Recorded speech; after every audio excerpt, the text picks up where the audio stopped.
Hello and a very warm welcome to our webinar, The Design of the Invention Disclosure Experience. My name is Ricardo. I'm the CEO of a company called EVOip, and we are mainly IP strategists, experts, and engineers, and not patent attorneys.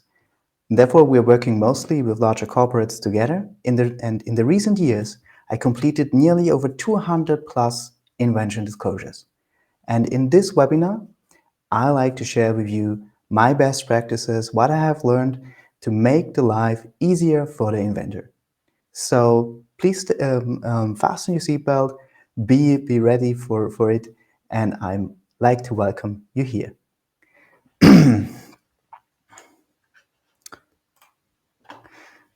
I have to warn you, this maybe can change totally the way how you look at invention disclosures and forever, and the way how you do IP harvesting. So be careful depending where you are, how long you are in your company or so. Some questions can trigger some people. Therefore, do it wisely. And as always, this is no legal advice. If you need legal advice, just contact me. I will forward your inquiry to a good friend of mine, which is entitled to give you legal advice. What I have planned in this webinar for you. So the first thing will be that we discuss a bit the corporate world with invention disclosures, because I will not speak about invention disclosures in general. You could, for example, some law firms, if you're an independent inventor, they will send you an invention disclosure as well, the template that you shall fill. This is not the point here, or for very small companies. We speak about the corporate game. And then I will give you an exclusive look behind the scene, how usually an IP asset generation process is working with very large corporates. In general, that you get this idea, and then we have a shared understanding that we can allow for our discussion later. And then, that's the most important part, I think, is I show you my best practices, tricks and hacks that I have learned over the years to ensure that you can receive more invention disclosures, and also it makes more fun for the inventors. Therefore, and at the end, this time I don't have a freebie, but I offer you free consultation that you can book then time with me. I will listen to your problems, and I can for guarantee I have 1 or 2 ideas, or at least 3 to 5 people who can solve that in my network. So let's start with the first. As I said, we speak about the corporate game. What do I mean with this? Oh, I forgot, very important housekeeping item. If you have questions, please feel free to use the chat, and we will answer all questions later on in the Q&A. But anyways, if you have a question, I try to answer them as I can see them. If I miss one, please just repost it again. Your questions are important, and I'm so thankful that you are here and listening to me. And after a hard working day, or before a hard working day, that means a lot to me, and therefore you have my undying respect for you. And now we continue.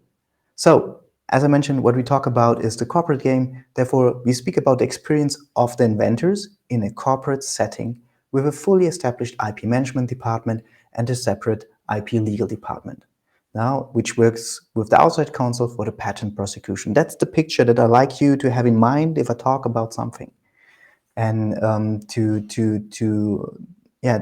enables you to follow me. Now, the corporate world, and I'm sorry to say this, it also has some shadows. And there are 3 things you have to put in mind. Mostly, most corporates, they are very driven by the controlling and meeting their KPIs.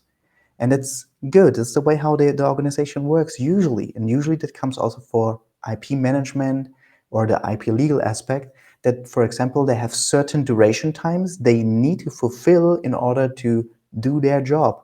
Also, they are like legal obligations. For example, in Germany, it's like this: if an inventor submit an idea, his employer has 4 months of time to free the invention. Earlier it was to claim the invention, now they change it, which means after the fourth month had passed, all inventions are claimed by the employer, and usually you have to give the employee an enumeration for it. And you as an IP manager may end up with an invention that you don't like. Therefore, there are certain times that place and that can put people into a hurry because they want to do their job correctly. The next thing in a corporate game is always the career relevancy. People, they pursue a career, and the matter how the experience is designed, people consider working with the IP department as career beneficial or not. And if it's taking just time, they think twice if they do it. And therefore, you need to be very convincing if it's not for their career, that they like you and they see the good thing, that you to get them engaged. And the other aspect is, if you're working with large corporations where thousands of people, it easily becomes impersonal. Because, if you do things to a person that you come up with a form which is super complicated, or with some rules or governance which is super, super complicated. If the person sits next to you, there's a communication and you would think twice if you do it that way. If it's something where it's just like, okay, I do this, then you put usually yourself first, and that's human. Therefore, don't worry for this.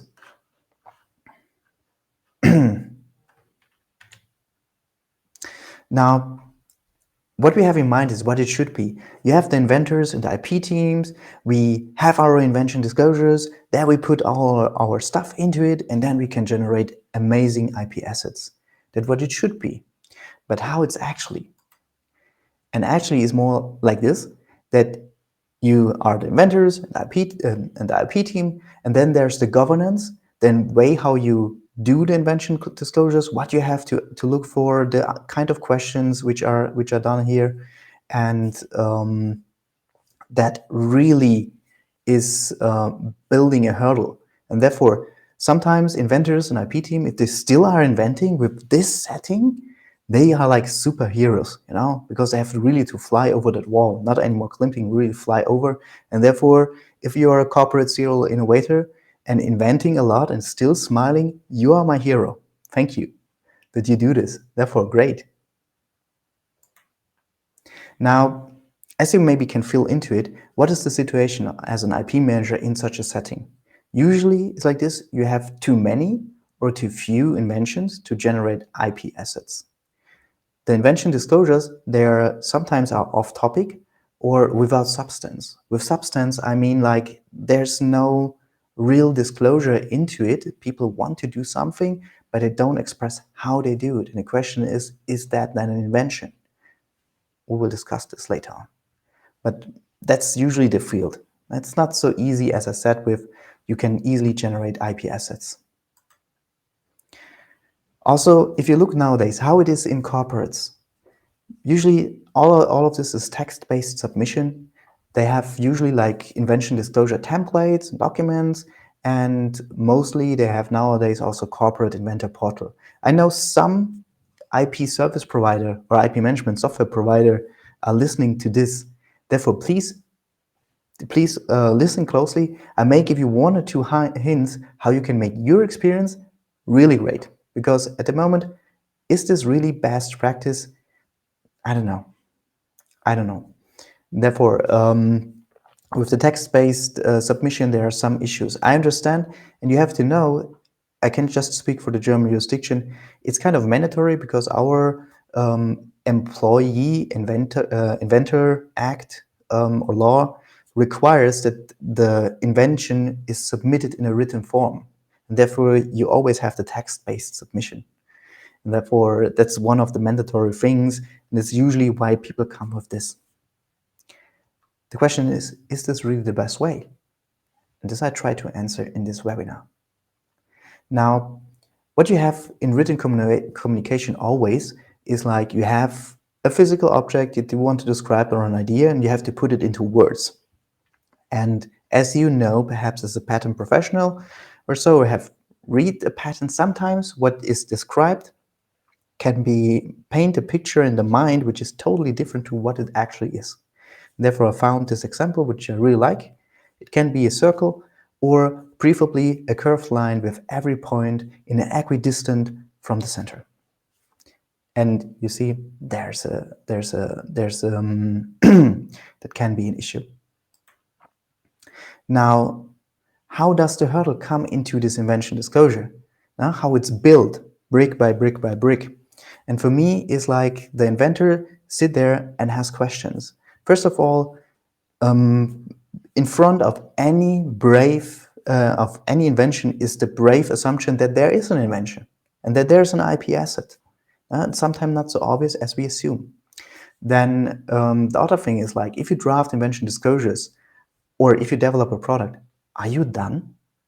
You don't know, because it's ongoing. Maybe it's there when it's enough, and therefore it can postpone the submission of invention disclosure entirely.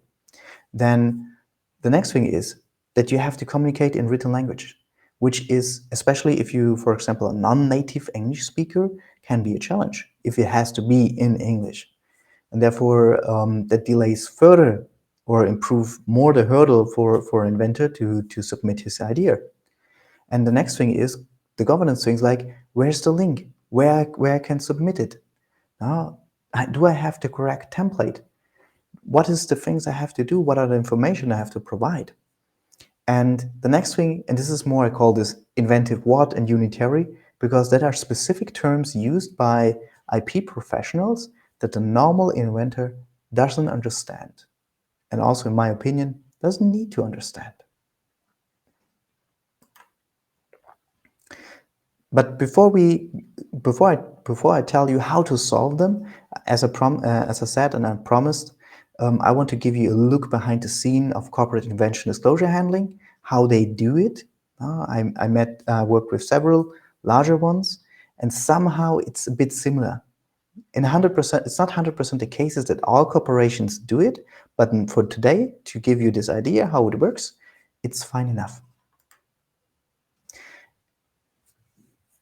And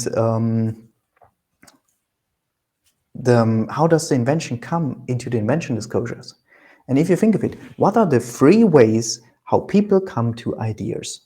First, you have the related to R&D effort or operational improvement. You have a problem, or you want to develop a new product, and with that, there you generate your IP assets. There's a discussion in the. I had a discussion with someone proclaimed like, hey, the IP nowadays, it's very reactive, and they take what they get. And I said like, yeah, somehow be careful. Usually it's like this, the R&D like moves forward and from that, if it's correctly protected, the invention disclosures, they come out. Even if you do it really good, you can do the strategic inventing, which means that you file upfront is like forecasting for patents, that you do it in the beginning of the development of products or so. It can be a way, but usually it's steered like this, that the capturing follows the R&D efforts.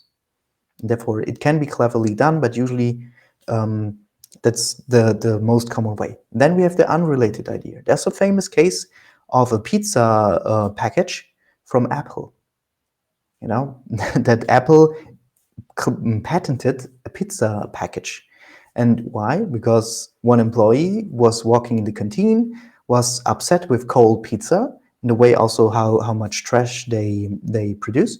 And with that, they come up with a new pizza package. And it has a nice Apple logo on it, only in the patent literature, but still it's a nice example for an unrelated idea, which nothing has to do with your corporate setting, with your R&D, where you want to go in an IP direction. Anyway, but anyhow, if people come with an idea, you have to manage with it. Another thing is the strategic inventing and ideation. That does mean really like that's like I call them, with all due respect, sometimes paper tigers, where you think of what would be potential white spots to occupy, how you could do it, and you develop a concept in your mind, perhaps a small prototype, but usually it's just this is fine enough to block the space in the IP or to ring fence a competitor with his products. And that's usually the 3 ways how the invention comes into the invention disclosure. Now, how does a typical IP asset generation process look like? And here, please have this in mind, I speak more about the technical aspects and technical inventions. If you, for example, make a nice design or so for a nice graphic or so, this would be also creation of an IP asset because it's a copyright. But here I speak more about the technical aspects, okay? And therefore, we have our free courses. And therefore, at some point, the inventor creates and invents something. Then the next step would be that he notates it down and submit it, sometimes with the help of the IP manager. And then what the IP manager does is there will be like a first review. And usually they go like, are all fields of the invention disclosure are filled? Is this sufficient to be recognized as invention disclosure? To also then to communicate that to the inventor that this invention was accepted and that's the date, so the person can be aware of it, that it will take up to 4 months if they claim the invention or not. Usually after that, there's a scoring meeting or rating session with an expert community, which consists usually of an IP manager, sometimes, not often, with the inventor to explain it, but usually not, and with the in-house counsels, which also have a good command of the prior art, and perhaps some business people who can tell about the business side. And they look at the invention and they rate it according to certain criteria. If they can receive a patent protection or not, what would it be beneficial to be published? Would it be how would be the competitors see it? Would it have an impact or not? And with that, they make a rating, and with that, they can prioritize their inventions and make decisions what to do with it. Now, it can be, as for example, as well that it's a very good invention, but it's so hard to enforce that it remains as a trade secret, which would be a good way. Then we have the finalizing and the second review, which means after that, the IP manager takes the invention disclosure, he looks at it. If there was comments or so, he maybe adds some things with the inventor together, or put even merge invention disclosures together to get one better filing or so, which is make it easier to sustain. And then it will be overhanded to the IP legal department and to the outside counsel to draft for this. And then with that, an IP asset is generated. Then starts the patent prosecution, which is not part of this webinar. Okay, now we understand the process. Now we have to, I mentioned already a bit on the audio line who is involved in which phases. And here you can see the inventor usually is upfront and at the end involved. It depends, I understand. Sometimes it's a bit more until the first review.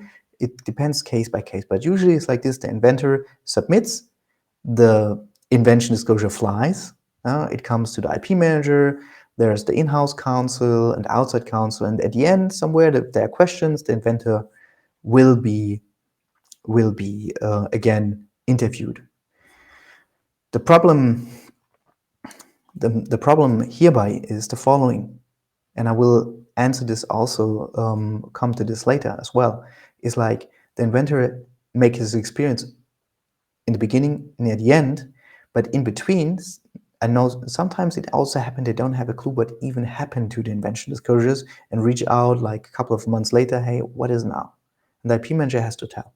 Therefore, it's a bit difficult to design it two-way. There's a question I see, did you miss patent search step after submission of the invention disclosures? That can be part of the first review, can be, doesn't have to be, can be part of the second review as well. Therefore, it depends, because sometimes,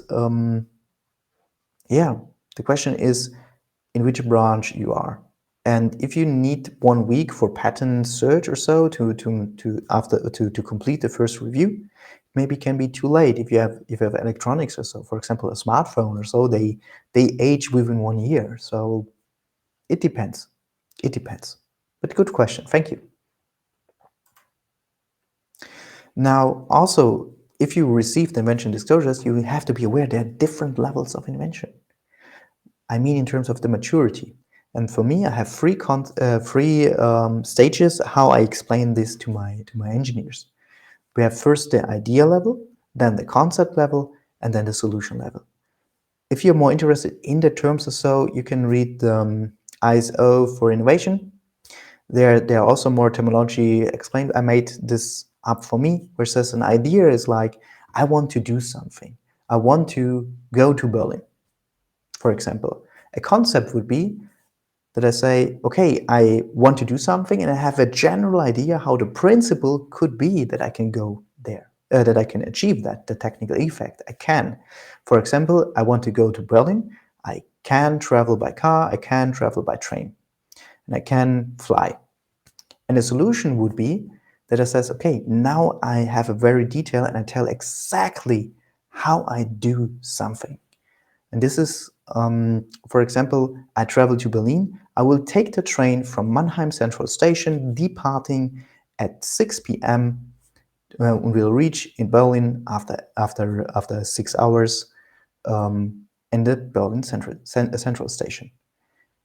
What you have to understand is that this is the range that you receive from invention disclosures, especially if you have like patent enumeration and people want to be a bit, want to make a bit money, you get a lot of ideas. Or if you do the strategic inventing, a lot of the levels there, a lot of the ideas, they're more like idea and concept level, but not really solutions.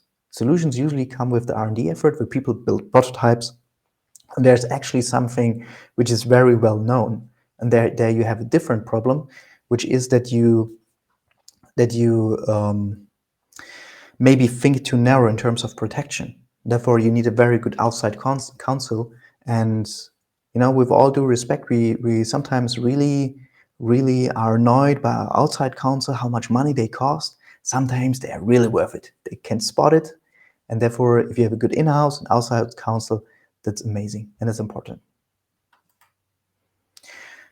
Then another aspect I like to give you is the timing of invention disclosures. The problem with an invention disclosure is we have a deadline. We want to start the clock for the 4 months. Therefore, the invention disclosure from the concept is like a picture, like a static capturing thing. But now, how's the relevancy? How's the corporate life really? You have perhaps you have fast changing products and very fast R&D developments. You have communities where people exchange ideas and also sometimes disclose ideas to publicity. There's a lot of things going on, and then you have at the moment the agile development, which is a completely new level, and you have to behave the IP management totally different because it's fast on one hand, and on the other hand, in terms of agile, it can change the solutions very fast. And how to overcome this? And if you have this static capturing concept, it makes your life a bit hard. And if you have maybe the solution to just take more pictures, over the time, and you watch and you have to track. This is one solution. And the other solution I will then show is will be the versioning of invention disclosures. From what I've seen, the IP manager together with in-house counsel and outside counsel would handle the final stages. Any reason why your previous slide, this is handled instead by the inventor? I will come to that back later. The inventor for the later stage is just ask. They sometimes receive the patent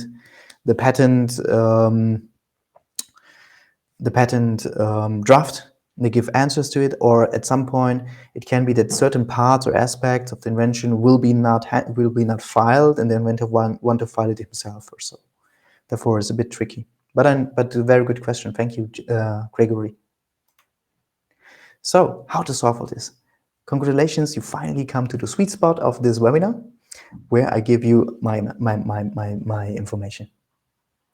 So, you remember that are all the hurdles, and I will give you 1 or 2 insights or tricks to overcome them. One of my people who were in earlier webinars, they know that I really love the concept of IP ambassadors and IP awareness. So for the first question, if you have this, is that an invention or not? A network of IP ambassadors can be a solution, which means it's very difficult to increase the headcount of your IP department. I don't believe it's possible. So easy to do it. Therefore, what makes more sense is that you receive from all major departments some people that you can train to become like small IP experts. And they become the go-to person for the department in terms of invention disclosures, IP, FTOs. They help them because they have the background knowledge and they have the connection to you. Also, they are your ears in the organization.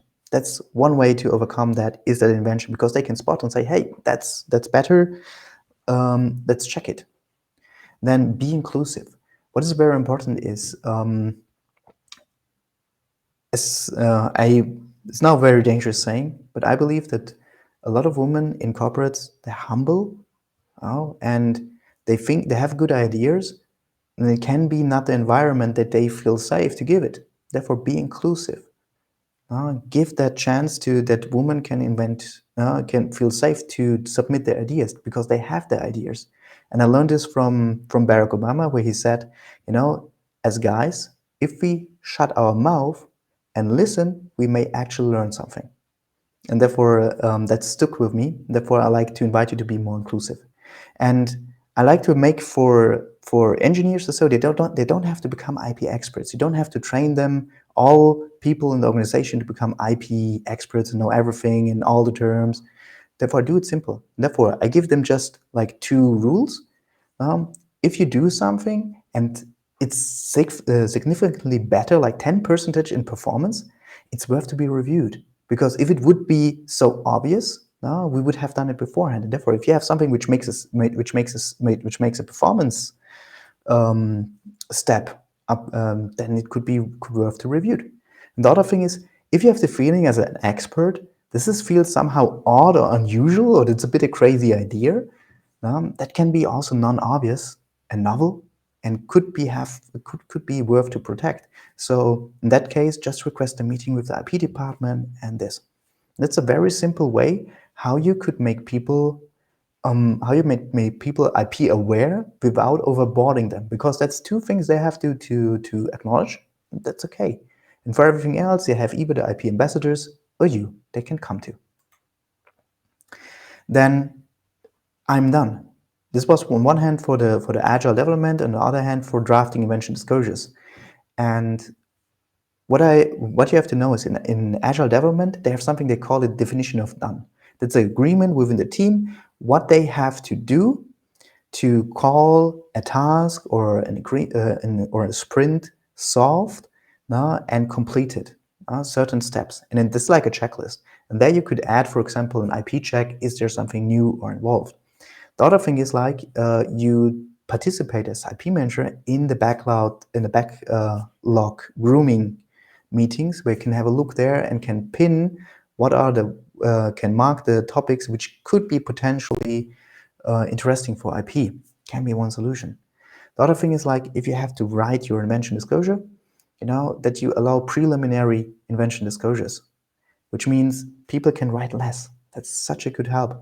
And the other thing is like that you, instead of the static concept, you allow that there are different versions of the invention disclosure.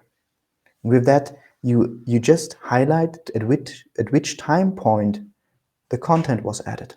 And this is very good for very fast developments or so you have sometimes, or if the project is ongoing and it's undefined in which direction did we go.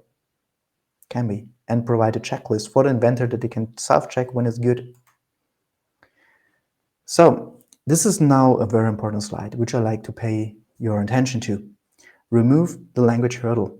As I said, it's all about written communication.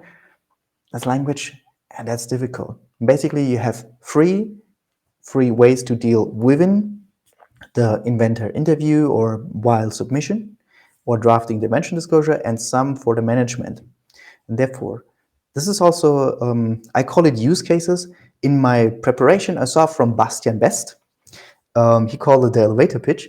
But what I do in invention disclosures is that I describe a use case, which means in the background, I tell how actually that invention could be used and what is the benefit for the user, or what would be the motivation for the user to do it. And with that, it helps the person, the IP manager, the outside counsel, the in-house counsel, to get a picture of what is this about, and helps to connect the dots. Then this is now, I understand it's tricky from GDPR. Anyways, now if possible, allow videos. Now we are if you are in a Teams meeting, Microsoft Teams meeting, you can, or Zoom, you can record the meeting. It's so much easier if the person can speak freely, explaining their invention, and you can listen to the recording as together writing the invention disclosure. And at the end, you take like 10 to 15 minutes to actually write something. Then this is now was long time my secret sauce for very good invention disclosures. Then there come a company like called IP Rally, and they was publishing it. This is the so-called invention graph, and I call it tree of components and features. Basically, what it was a hierarchical view to analyze the components and the functions of an invention. And with that, you make this hierarchy. You can see that in this small picture. Also, I like you to check the software out. It's very nice. To describe what is the content about. And with that, you remove a lot of the language text, of the spoken text, to a more visual and structured way. What are the components, the name of the components, and the interaction between. The people who like myself, like Tris, they are aware of it, where it goes, in which direction, in which this offers. Another two, from the management aspect, provide schedule and meeting links that people can always get into contact you.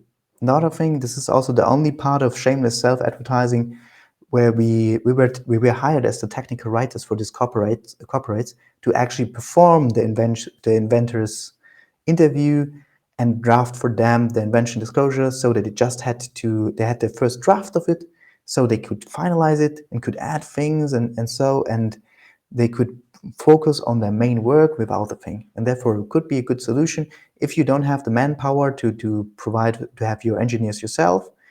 Get professional technical writers which help you drafting invention disclosures. That saves you some effort. Then there's a question, what would you suggest for inventors who only focus on the advantages or results of invention and need further guidance on sharing more components and tech details required from a patent point of view? That's a very good question. I would put it back in order to get done with the slides. In general, the first thing is like ask questions. Always ask questions, because people like to talk, and then you get it. And at some point, if you have to I'm answering it. I'm answering it. So, as I said, now ask questions and explain them the concept of a sufficient disclosure. Therefore, you want to know how they do it. It's a very brilliant idea, dear inventor. How you do it? What would be your guess? How we can achieve that kind of effect? And with that, it could help. So, submission easy and everywhere. This is now a very powerful tip. In your email signature, put there the links of all your content that you have. Yeah, of the inventor portal, the how to submit guidelines that you produce. That's the other tip, that you make a short PowerPoint recording with screenshots where people can submit their where you explain the portal, perhaps also present you and the IP process that you have, the asset generation process, and have this in your email. Because sometimes finding links on the internet page is difficult or so, but anyway, somewhere they've maybe found an email from you, and this will save you a lot of time, and also people don't have to contact you to get the results. Therefore, is a nice tip. Now, about the second aspect I wanted to give is the invention disclosure form itself. And please, if you think about this, when was the last time that you touch the invention disclosure form or template? Or the thing? And as an example, with one of my clients, they sent me the template, and it was like a Word document in the format of 97. So totally outdated. You couldn't even use all the advanced Word features. And I was like secretly rebuilding it into the normal format. And luckily they were not so IT savvy, so no one noticed it, but it worked in again perfectly with the SharePoint. And therefore the invention disclosure record usually is or template is one of the most overlooked documents, which have a strong influence how many inventions you get or not, and also how the people feel. And I like you to challenge you now. Please Find a recently hired person which is new into your corporation, give them anyhow a written technical description and says, please submit me this as an idea.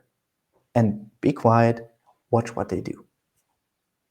And then you can see, was there a proper onboarding?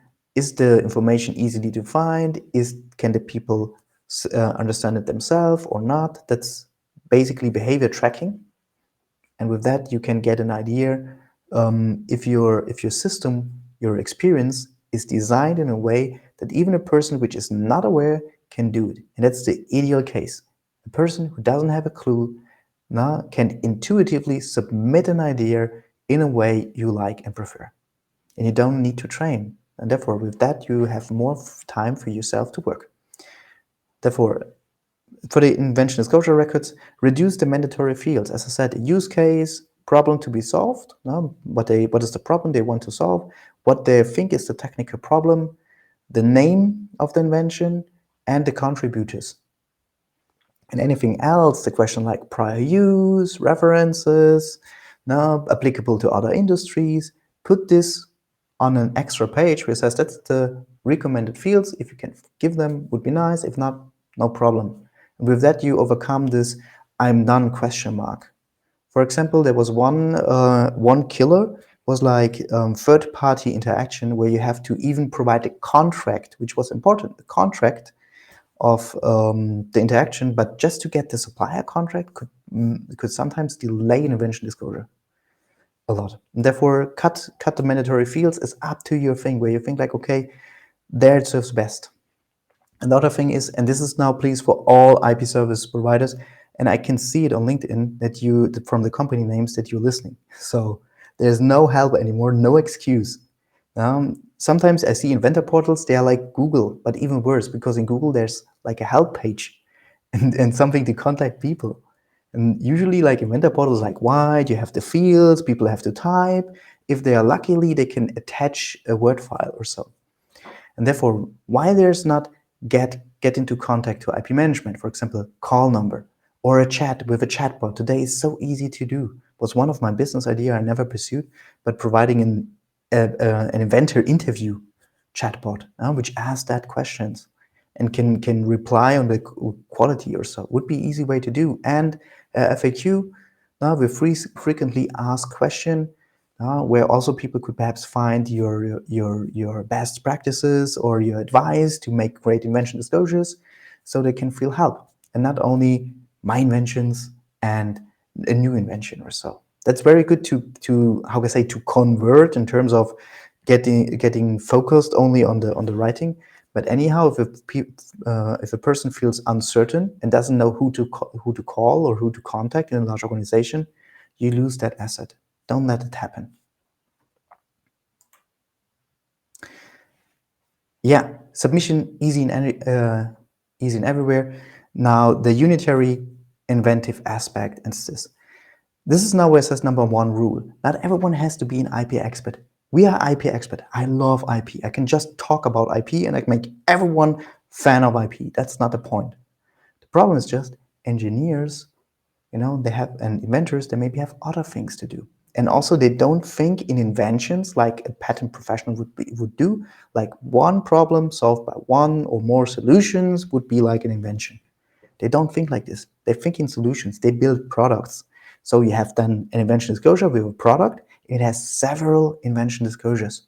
And usually what then people do is like, hey, please split by invention, this invention, come again. And that could be like a bad experience. My advice is this: you're the IP professional, you deal with the IP.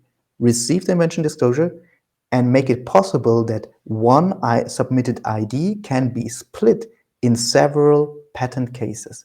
Because in some IP systems, IP management systems, it's not possible. They go like one IDF or one ID, invention disclosure, one patent or one invention or so. And therefore, they can be actually that we have multiple ones. And if your software can do it, speak please to your provider or find a workaround. Because it's like this. And sometimes there are aspects which will be just will be dismissed just because we have to focus on one by the dictatorship of that process. Another thing is like what I do is I try to make it always easy that people come to me in communication, and during the process, secretly, I train them to become IP experts. Just a bit, that they understand what will be the process, why I do something like this. The next time if they do the next IDF and the next IDF, they really increase and become more and more independent. And therefore, with that, secretly, over time, I train them a bit so that they understand what was my regards in this, and with that, they can do it. And now this is also the last aspect of it, and it's how to receive more invention disclosures. And I have to thank you, my Italian customer. If you're watching this, Ivan, I was so impressed by you. And what he did was innovation event. And therefore, you can make a very boring IP awareness training where people have to come after lunch when they are heavily from food, listen to a 90 minutes presentation, and where they with the aim to become like small patent attorneys, or like Ivan did, he make a full event with the trainings, yes, but also like IP games or so, silly patents, or where's the invention that people can practically apply. He invited, there was a booth from the IP management where the people could meet with the IP managers and they get to know what is the talk, how's the portal looking, and this was such a nice experience that connect people and dots together and make it remarkable, because people know, oh, there's an invention, I know there's that guy, this is the IP manager, I call him. And with that, you really get very good into connection. The next thing, what I like to think is like, we have like open innovation. There's a company called Inosabi. They're very good making these open innovation challenges to the outside. Question is, do we do this as well to the inside? Do we have something like this that we says that's our 5 core IP topics that we want to populate? Dear departments, if you have there something, if you have there something, contact us. And there will be an award or reward. Or even you organize dedicated ideation sessions with drafting support. Would the people come there? They have nice food. There's good music. If they come to me, there's good music, and have good mood. And then we solve problems and we invent something and we build on concepts. And I do the first draft of the invention disclosure. They give their comments and then finalize it. And then there are several IP assets generated for a field that you need. And the other thing is like now the personal ones, how you get people to more do it. One is get IP as a career aspect. For me, is I think where I was wondering, like, if you have an R&D engineer which never submitted any invention disclosures, is it really actually R&D then? There's nothing new. And therefore, it's like where it says, you can expect for some roles, it depends for product development, that they submit like 5 invention disclosures per year, because then it's like what measured gets done. It's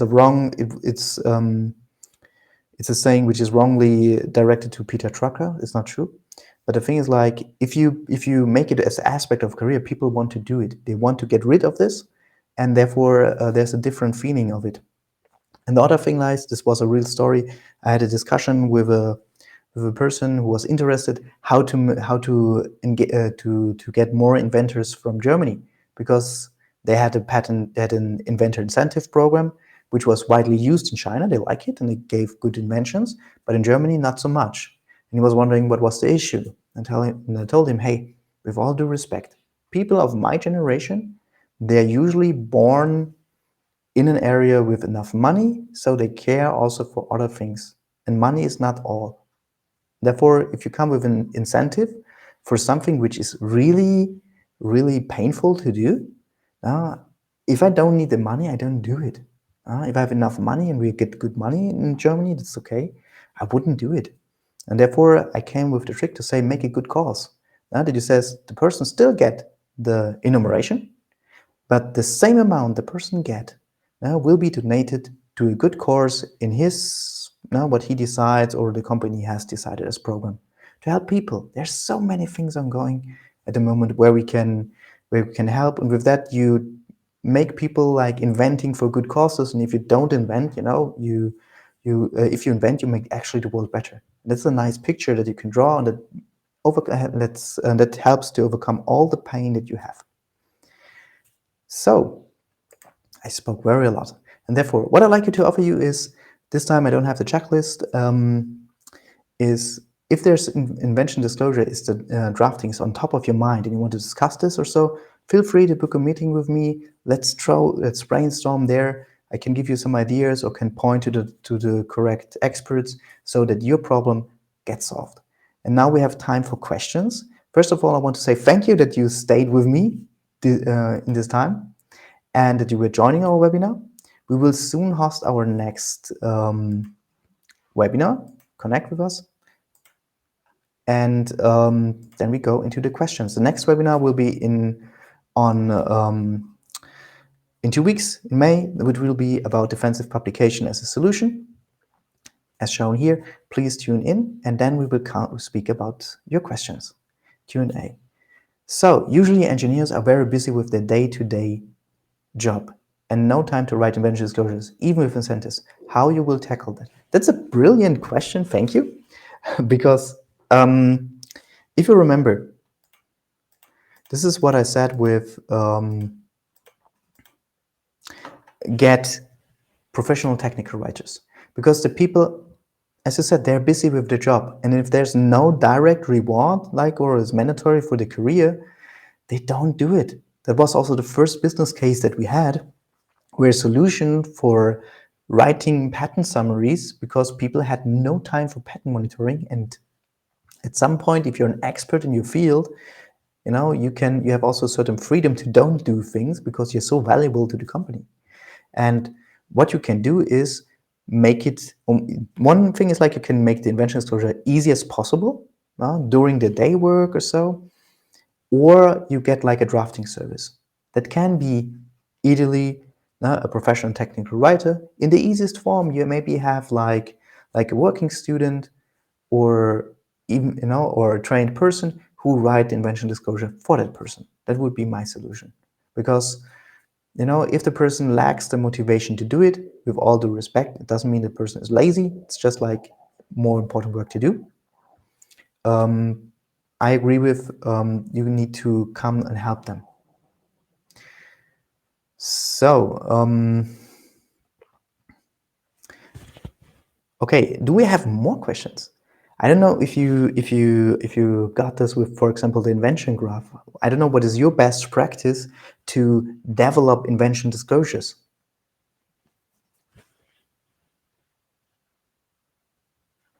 Anyway, I like this topic so much because I was so proud of it. So proud of it. The things if you have to write invention disclosures, and this is what I call the empty page problem. It's so hard. Where to start? You know your invention perfectly, but where to start? And therefore, what I usually tell people is, what are the problems that you have? Then the second thing is the invention, how to describe it. And what I learned from TRIS, which is a Russian invention method, with a lot of tools or so, is if you need to you can make a functional analysis.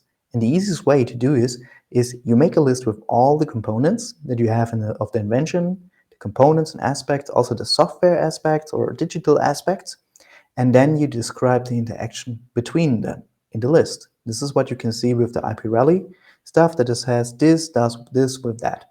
And then you have the structure, and this is your list.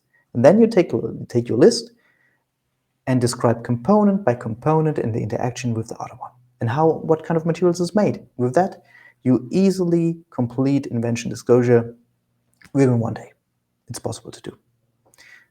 There are people appreciating that I did this webinar. Thank you very much for these comments. Let me check. We have 10 minutes left.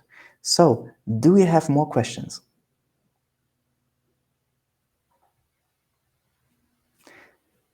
Then I'd like to say thank you for joining us and today. And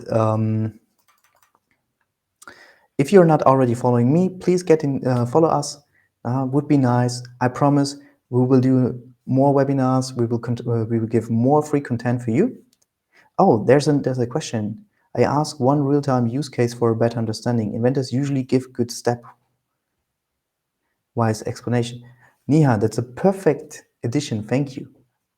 This is really, really the point. If people, a good IP manager, no, he understands the principle of A and L. Ask questions and listen. Because the inventors, they tell you everything. But if you expect them to come from their side, it's also one downside of the invention disclosures. No, if they have to do it by themselves, they solve it for themselves. And if you do it with them, you can ask them questions and you can tickle that. Also, you can tickle what would be possible other solutions. Therefore, this is a very good practice. Thank you.